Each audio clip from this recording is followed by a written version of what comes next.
to the Know Your Legacy podcast. I'm your host, Fippo Basania, and today's guest is Jason Feifer. Jason is the editor-in-chief of Entrepreneur Magazine and the host of two podcasts, Pessimists Archive and Problem Solvers, and most recently he's released his novel, Mr. Nice Guy. So Jason, thank you so much for taking the time to be here. Oh, yeah. Thanks for having me. I appreciate it. No problem at all, man. So, no, it's been amazing having you on here because I think, you've got a lot going on, crazy schedule. But the first thing I guess I want to ask you is, as a storyteller, what's been the most interesting story you've had the pleasure of telling so far? Oh boy, just in general, that's really tough. I wasn't always a business writer and business person. So I came from a background of really bouncing around. I was at, Fast Company, Men's Health, Maxim. I was a community newspaper reporter. And the story that always jumps to mind is actually not a business story necessarily, because I found this homeless baseball team. This team, it doesn't mean that the guys were homeless. It means that the team was homeless. It was an independent baseball league team, and they had their owner had gone bankrupt, but the league had to keep the team around because otherwise it would have screwed up everybody's schedule. So the team just became a team with no home. They had no fans, no home crowd, nobody to root for them. They really didn't even have a name, and they were just this away team. And I went on the road with them for a number of days, and I wanted to see what it was like to be striving to reach the top of a very, very, very tall mountain, to be these baseball players who just couldn't catch a break. They had these dreams of working in Major League Baseball. Instead, they were in this tiny little independent league, and they were at the bottom of the bottom because they were in this team that nobody cared about. And what that was like, and how they kept their motivation up, and how they even kept caring about it and holding on to the dream. And I found that to be really insightful. And it's, I feel like you really need to tell a really great story. Sometimes you need to go to where people are feeling particularly challenged, and you need to spend time with them and understand not just them, but their entire environment and the people around them, and what drives them and what depresses them. And I wish I could spend even more time with that team because it was just so interesting. But I loved that story because it captured people in a moment of a real striving, which I think we all feel, but rarely are witnessing of others. Most definitely. It's the darkest times that actually create the character that you're going to be when the light's finally shining and you've got the spotlight on you. And most people don't even shine a light on that part of the story. And that's the bit that actually people need to know about, because that's the bit where the growth happens. Like all the challenges that you go through create the character that you eventually become to be that successful person. And I'm glad you touched on it, because that takes me into a nice segue into Entrepreneur Magazine itself. First of all, before we get into, I guess, a couple of the stories and the people you've interviewed, what does entrepreneur actually mean, like the word itself? Well, it means a lot of different things to a lot of different people. It's funny. People used to ask me that question when I just started out in this gig, and I was very nervous about it. The question made me nervous. It made me feel like there was like an answer, like a specific answer that I didn't know. And I was going to fail it and be called out as a fraud. But what I've come to realize is that the reason nobody has a great definition for it is because it can mean so many different things. So here's the way that I define it. I define entrepreneur as someone who makes things happen for themselves.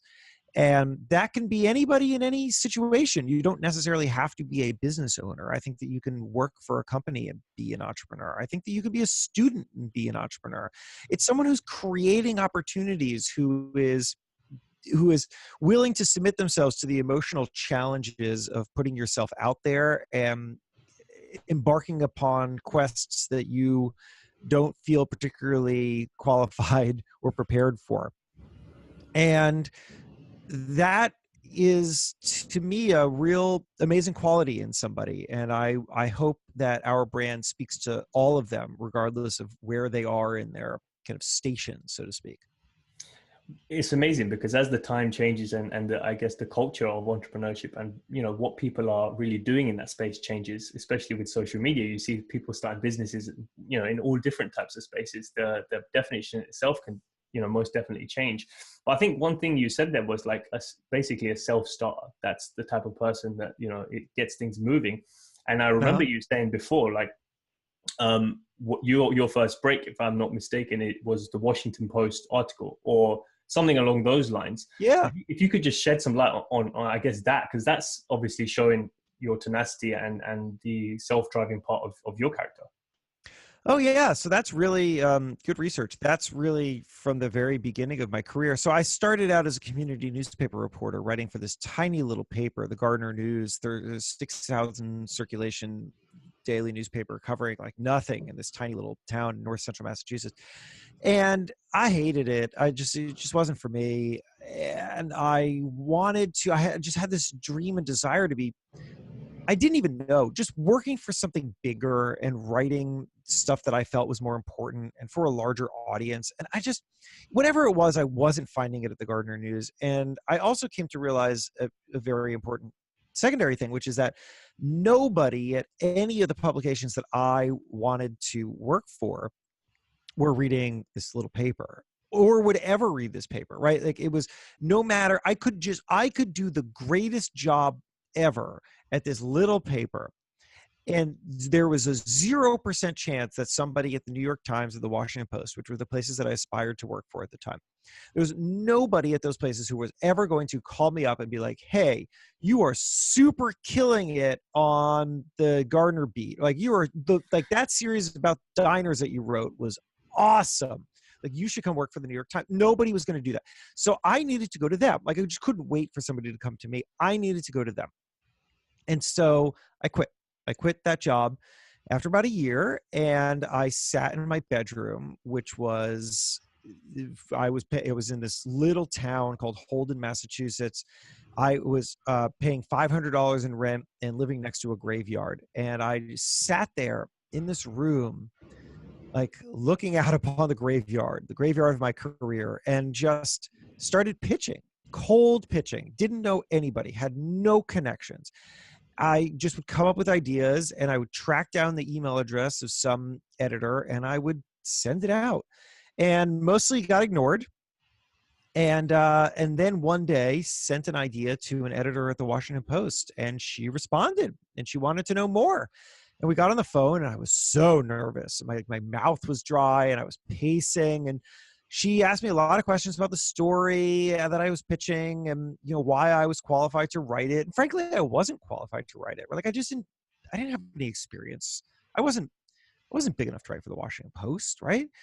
But I just pledged to her that I could do this, and that I knew what it took to do this, and that I had researched the hell out of this thing. And she, at the end of it, said essentially, well, I'm not going to say yes, but I'm not going to say no. So if you want to do some more work and address, you know, this, and this thing that she wanted to know about, she's like, then let me know. And I said, I'll get back to you. And then I just reported the hell out of it. And I just busted ass on this thing. And I wrote her this 3,000 word outline for a story that was ultimately going to be like half that length, and sent it to her. And she responded very shortly thereafter and said, okay, let's do it. Like I had just convinced her I could do it. It wasn't my resume. It wasn't my background. It wasn't even talking to me. It was my work. I had convinced her with my work that I could do it.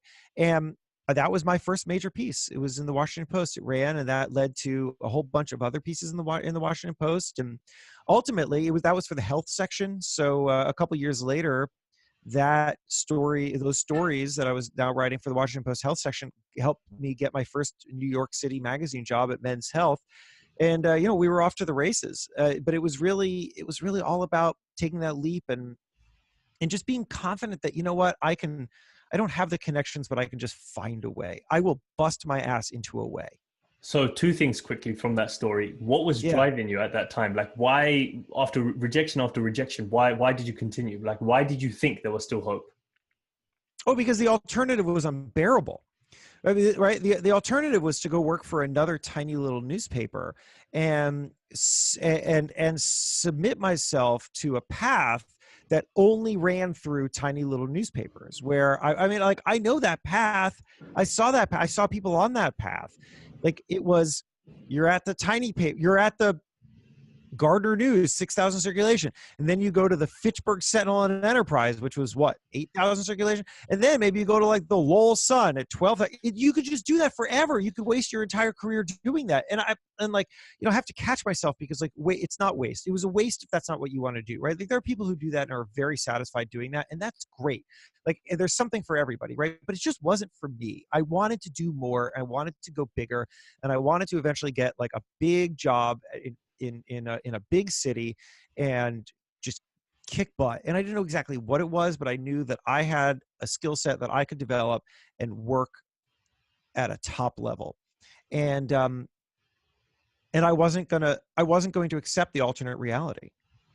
Yeah, it's not. I'm glad that you shedded light on that, because it's. I hope people that are listening listen back to this and just think about the path they're going on. Is it going to get them to where they want to go? Because most people continue down the path hoping that one day something will happen, but that one day is not going to come if you're on the wrong path. Like, if you're headed east and you want to go west, it's impossible. Like, it doesn't make sense. So I gotta say, I don't really think that I don't think that staying, even, I mean, you said the wrong path. Like, I don't really think that the path is the way forward, to be honest. Like, because here's the thing about, I don't know, this is like going to become this crazy tortured metaphor, but if you're on a path, like, very literally, let's talk about a path. If you're on a path, then your feet are on the ground of some path, which means that you can only move as fast as your feet will take you.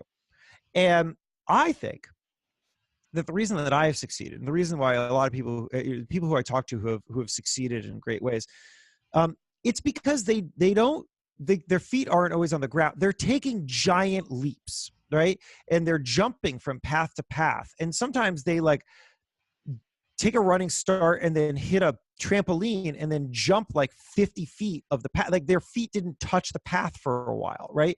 You have to keep doing these things that I think take you off of what you think are going to be the traditional way forward. The A leads to B, leads to C, leads to D, leads to E, right? Like that. You could do that, but you only have so much time. You're going to run out of time. And so what I wanted to do is go from like A to C to G to J. Like, I wanted to jump big, make big jumps. And that meant taking risks. That meant removing myself from the path, right? That was the first, but not the last job that I quit. I quit another job too, to do the same thing. And constantly spending your time when you're at one particular point in your path, when you're working at one job, figure out not just how this job can get you to like the next step, but how can it propel you 4 or 5 steps forward? How can you go and like build up the skill set that nobody's asking you to develop, but that you have access to, right? Like, I don't know. I make podcasts. You said I have 2 podcasts. Nobody asked me to make a podcast, right? It was never part of anybody's job description. I didn't get hired or not get hired based on whether or not I knew how to make podcasts. But I decided that if I knew how to make a podcast, that was a valuable skill that could lead me forward in some ways.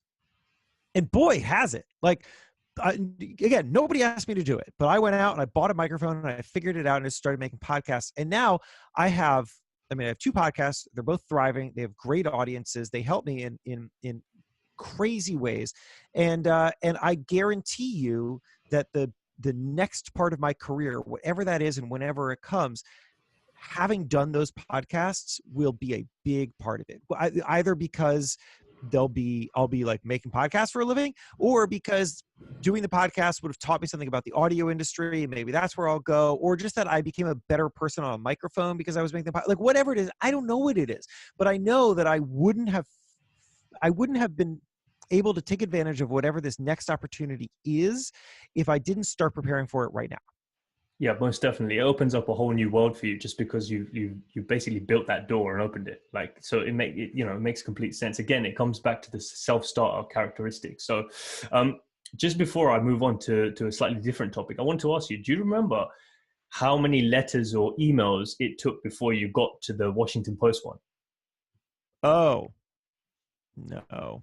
Months of emails. I mean, I was trying to, it's been too long. I mean, this story takes place in like 2003, or 4 or something. It's probably 3. And I quit, and then I just started pitching into the darkness. I'm sure I tried to send out like at least a story a day, and that went on for a very long time. And I had some like small hits along the way. The Washington Post just happened to be the really big one, but it took a lot. I mean, listen, it took a lot. I was ignored more than I was rejected. And I didn't know what I was doing. And I was asking everybody for advice, and I was often bored out of my mind. And it was tough. It was really, really tough, but I just kept at it. I guess that's what you have to do, just to push through that wall. Like, it's only going to get knocked down if you hit it enough. But if you were to start over again today, would you do it in the same way? Like, how would you, if someone was in your position back then, right now, how would you tell them to approach that big win or that big career break? Oh, that's a good question. I mean, the difference between then and now was that the internet wasn't what it was at the time. Or like, this is again 2003. This is kind of pre-social media. Like, Friendster was around at that time, and like that, nobody was building a personal brand off a friend. Like, the phrase personal brand probably didn't exist, or if it did, it was not in the kind of usage that it is now. Um, I don't know the answer to that, because I don't know how my path would differ if I started all over again right now. Right. I really don't believe in, well, I already said paths. I don't believe in the career path. Like, like, the career path is to say, like, I know where I am now, and I know where I want to go. No, you don't. Like, you don't know where you want to go, right? What you should do, and what I advise everybody to do, is to come up with some kind of goal, and then be totally okay not reaching that goal. Like, all the goal, the purpose of the goal is not to narrow your path. If you make a goal and then you only select opportunities that will get you to that goal, you will turn down so many valuable opportunities. If I had said at the time that the only thing, I'm working at the Gardner News, and I am bored out of my mind, and my goal is to work for the New York Times, and I will not do a damn thing that isn't directly related to me getting to the New York Times. Well, I'll tell you, I don't know what would have happened, but I'll tell you what definitely wouldn't have happened. What wouldn't have happened is that I wouldn't be editor-in-chief of Entrepreneur Magazine, right? Like, because nothing about that path would have led me here. But instead, this is awesome. Like, what I have now is awesome.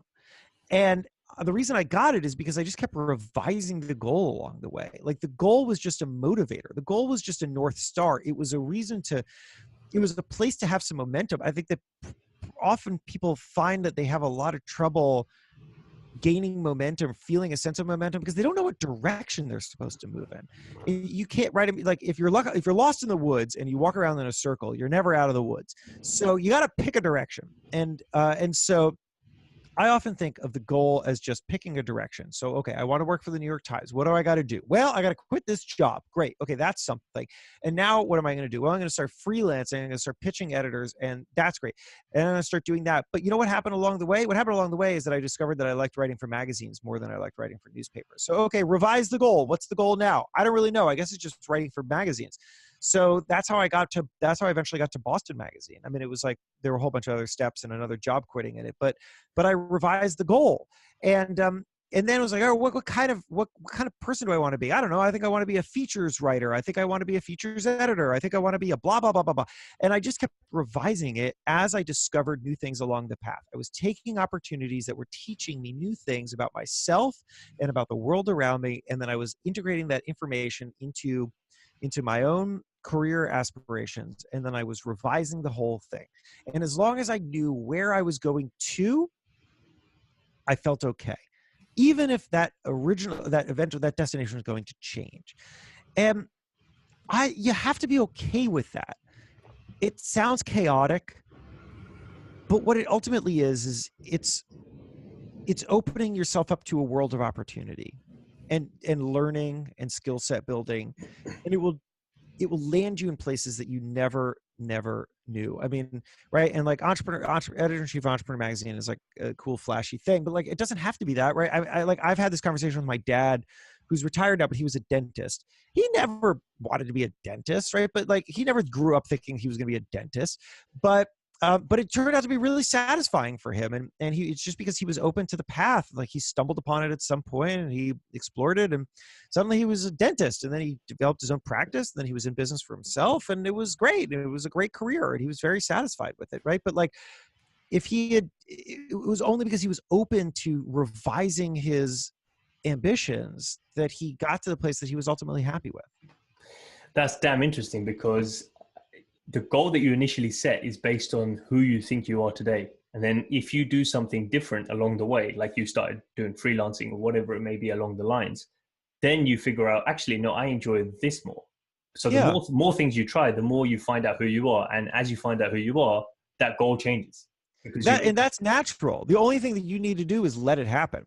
Like that's naturally going to happen. And then you either like hold on to this one particular vision, or you say, you know what, maybe this thing isn't right or isn't going to work or whatever, but I'm really excited about this other thing now.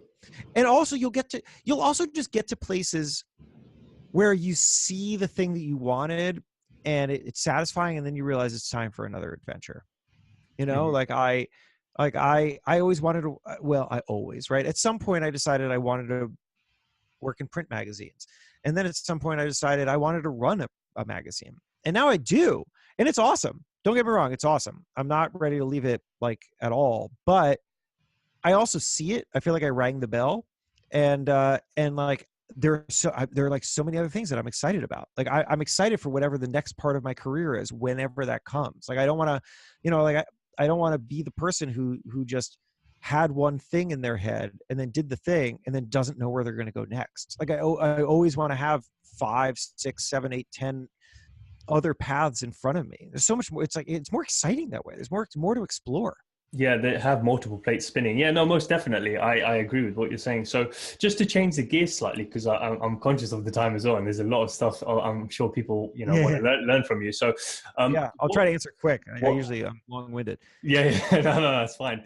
It's been really insightful so far. But I mean, from all the entrepreneurs you've spoken to, which have been, all different levels, all around the world, what would you say are the probably 3 most important lessons that you've taken away? That you've spoken to them, and I'm not talking about just like, oh, work hard. I'm talking about you've heard them say something, you thought, wow, like I never expected that. That's sticking with me.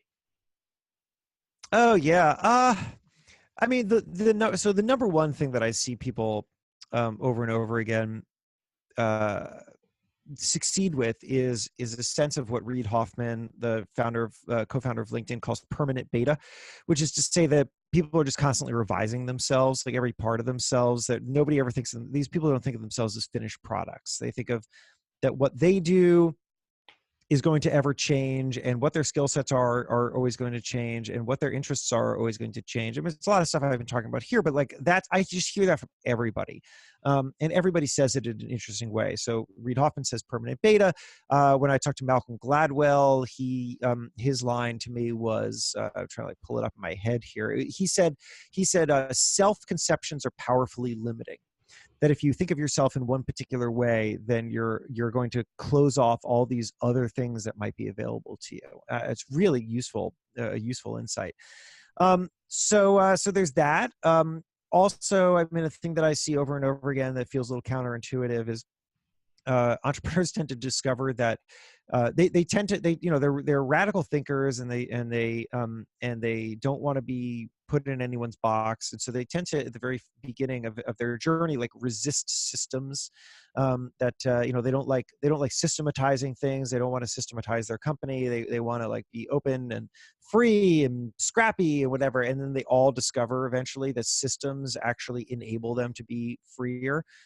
That once you're not spending all your time just trying to figure out how the thing runs, that you're able to, like, there's more freedom and creativity sometimes within restrictions than there is without restrictions. And so I see that quite a lot. And then The power, the unbelievable power of relationships over transactions. I think what you will see over and over again with really successful people is that they understand how to go out and build a relationship and not just go around like trying to transact. You know, you go to like a networking event and you meet all these people who are just like pure transactional people, and they just want to like trade a business card and then reach out and like ask you for something. Like those people don't get anywhere.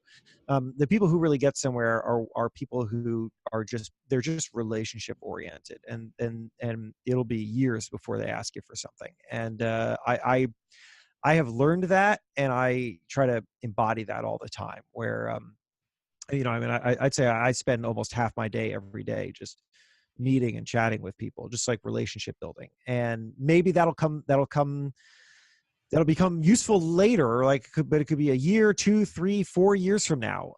But you better believe that if you spent all that time building a relationship with somebody, they are going to be there for you when you need something.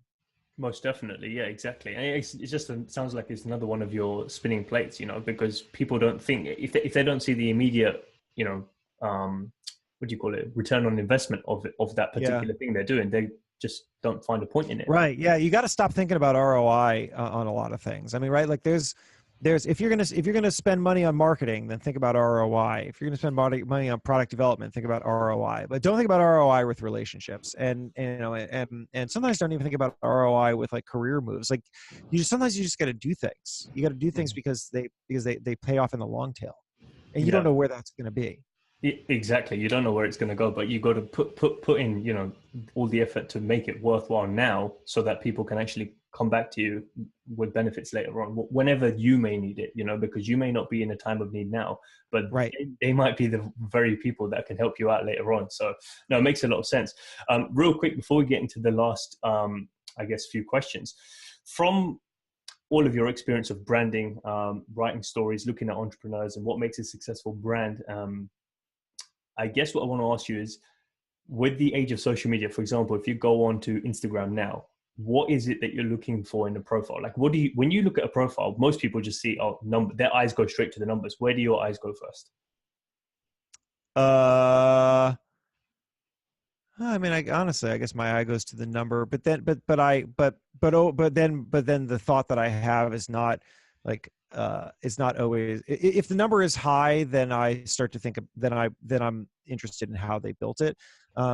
Because almost everybody who has a really high number on social media, unless they are a genuine star, right? Like a genuine Kim Kardashian, they did something to build that. And I don't mean organic. I mean, like they bought it or they juiced it or something. Like it's just a big game. Like you're just looking at a big game.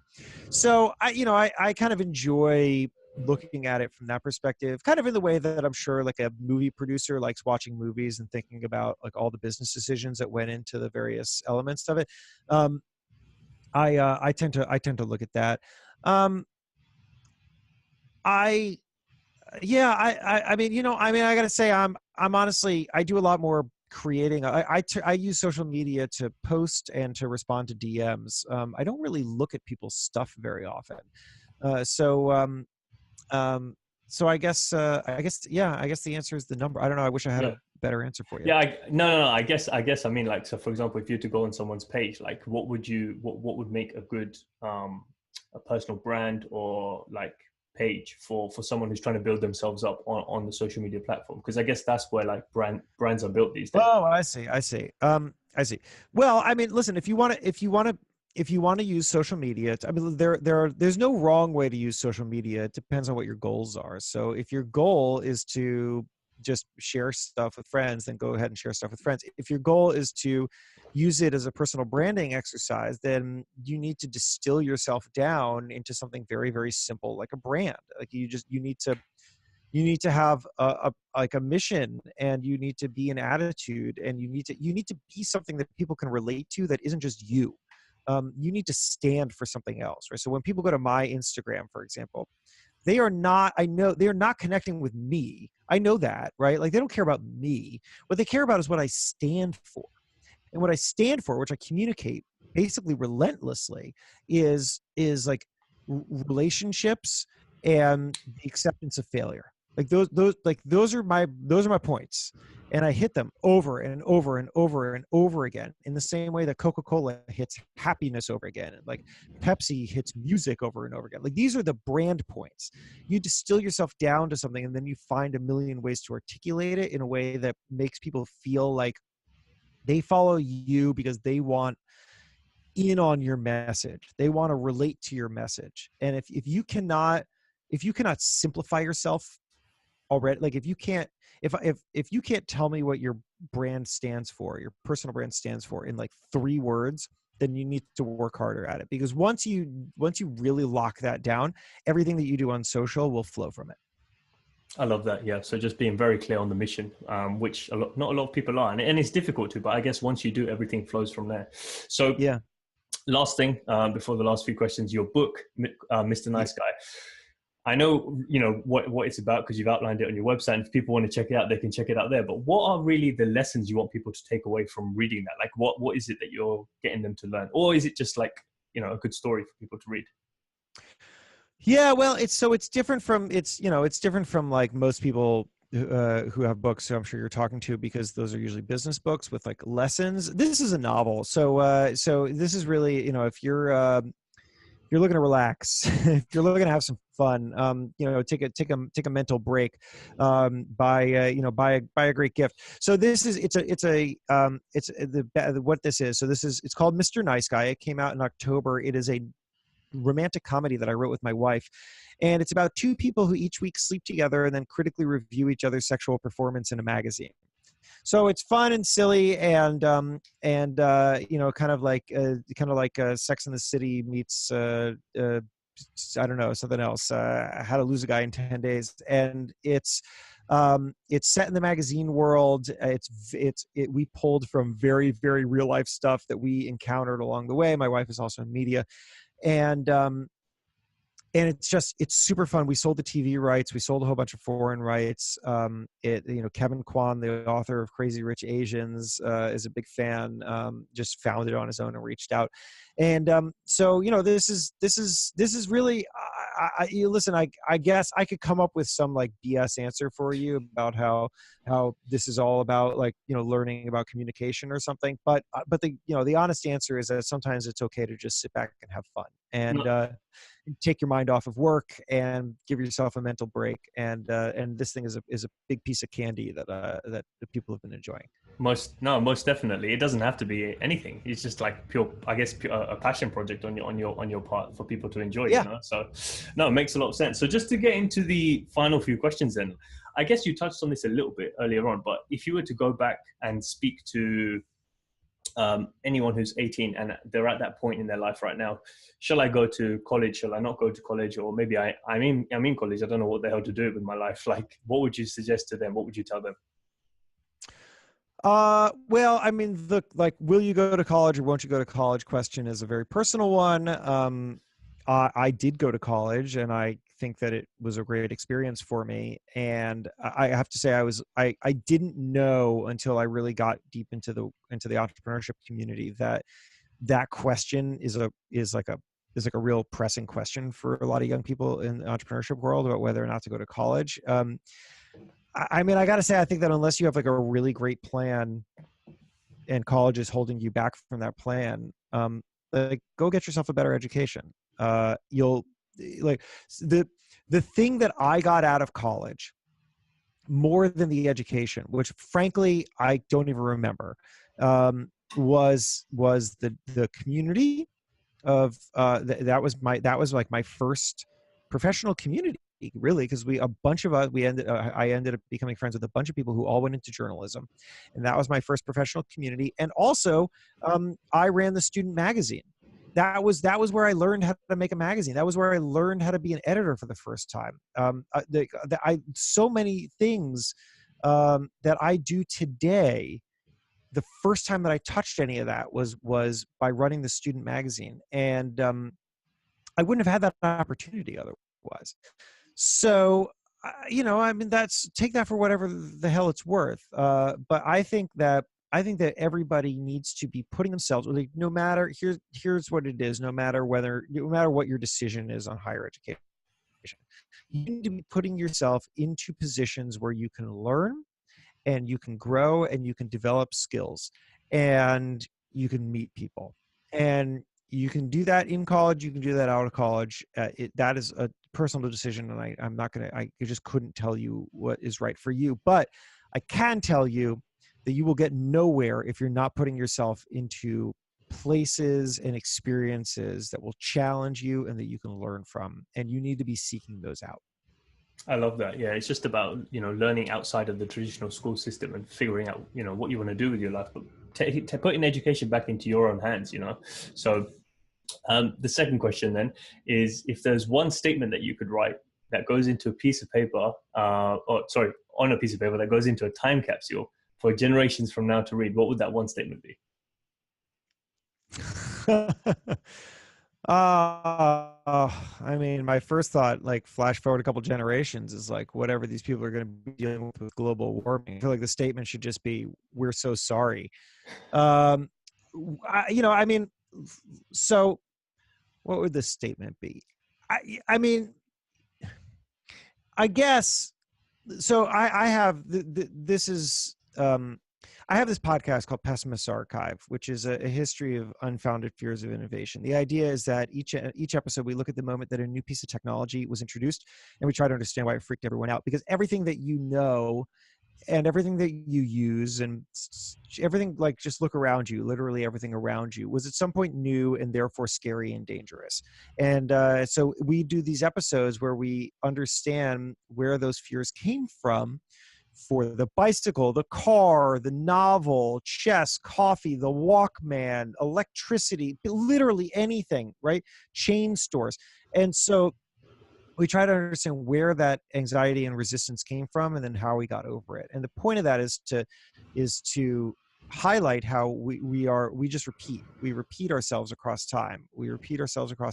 And so today our anxieties are focused on, our current technologies, the iPhone and the internet and social media and stuff. And, my answer, my message is like, it's all going to be okay. It's all going to be like, we've gone through this before. We always thought it was new and different. And this time it's different, et cetera, et cetera. It's never different. It's just never different. I mean, it's possible that this time is different, right? I don't know the future, but I'm going to take a guess that it's probably not different. And so, what would I tell the future? I would tell them that, like, we were okay and therefore they'll be okay. I mean, unless they're all underwater, but otherwise we were okay and they'll be okay, right? Like the past really does inform the present and the future. And I think that it's important to take a look back and see what people reacted to and what their perceptions were, and see how so much of what we fear today is no different from what people of yesterday feared. And if it turned out to be okay for them, it's probably going to turn out okay for us too. Yeah, no, it's an interesting perspective to have, but most definitely, like, just look at the phone. Take an iPhone, for example. You could just look at the history of where phones came from. So, yeah. And the last and final question is, you've been on an adventure so far in your life, and I'm sure you're going to continue to go on one. Mm-hmm. But I mean, you've come to the end of your life now, whatever age that might be. What's the legacy you want to leave behind? I don't know. I mean, I guess that I hope that I did right by everyone, including myself. I don't know. I mean, I'm sort of out here trying to be useful and also satisfy and like take myself, like, I want to, like, utilize myself in every way possible. I feel like I'm good. I can be good for me and I can be good for others. And I want to have done that. I don't know. I don't think a hell of a lot about legacy in part because, do you know your great grandparents' names? No. Yeah. See, we don't last very long. Right? Like, I mean, we last, if we're lucky, 80, 90, 100 years, like literally, like that's how long we last on the planet. And then we'll last a little bit longer in people's memories, a generation or two, right? If we're lucky, but not really 3 generations. Like 3 generations, we're gone, like literally gone. Nobody on the earth, nobody living on the earth remembers us. Nobody, right? I know some of the first names of my great grandparents. I don't know anything about my great-great-grandparents. They are gone in every possible way. So I don't know, what's the point of legacy? Like, to me, it's like you do well by you and by everyone around you, and to the degree that you can help others that you don't even know, then that's wonderful too. And you try to make the most of your time, and you worry about that. Hmm. That's what I do. No, I love that. It's a completely different, fresh perspective, to say the least. So, no, I love it. So, Right. well, no, thank you so much for taking the time to do this. It's been amazing, and hopefully, we'll catch up again when you've gone on some more adventures. That sounds great. I appreciate you having me.